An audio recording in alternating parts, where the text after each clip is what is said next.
Hi guys, it's Darren from the Haas Factory Outlet in Spring, Texas. Today we're going to cover setting up your tailstock for your Haas ST lathe. So the first thing we want to do is close our door and manually jog our tailstock pretty close to the part. I would say I'd wrap it in or bring the tailstock in to within about 1 inch of the part itself.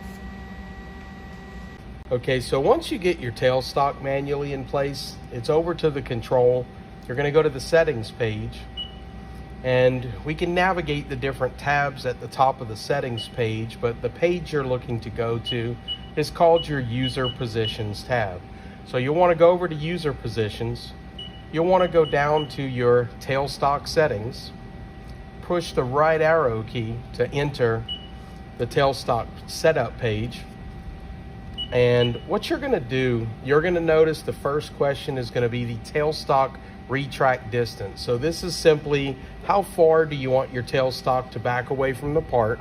Let's just say 5 inches is a good round number. So we'll say the tailstock retract distance is 5 inches. Next, the tailstock rapid position. Remember that earlier we manually moved the tailstock to the location where we want it to be before projecting forward and interacting with the part. So on tailstock rapid position, we're going to press the F2 button to set our machine position to be the current tailstock rapid position. So when I press F2, it's going to tell me, are you sure you want to do this? I'm going to say yes. And now our tailstock rapid position is a -15.1, which is the current B-axis location that we just rapided to a little while ago. The tailstock advance distance asks us how far do you want to project the tailstock forward from the rapid position.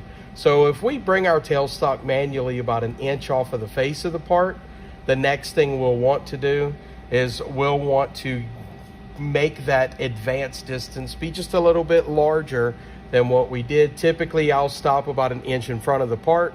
I'll make my tailstock advance distance be about 1.5 inches forward. That way the tailstock is always pushing against the part. So now that we've set all of our values the way we want, when we press the foot switch on the ground, you'll notice that the tailstock came forward. It actually rapided to about 1 inch away from the part and then projected forward until it engaged the part. Step on the foot switch again, and we retract.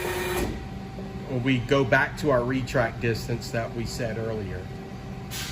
Now, also you can control the tailstock with the M21 command.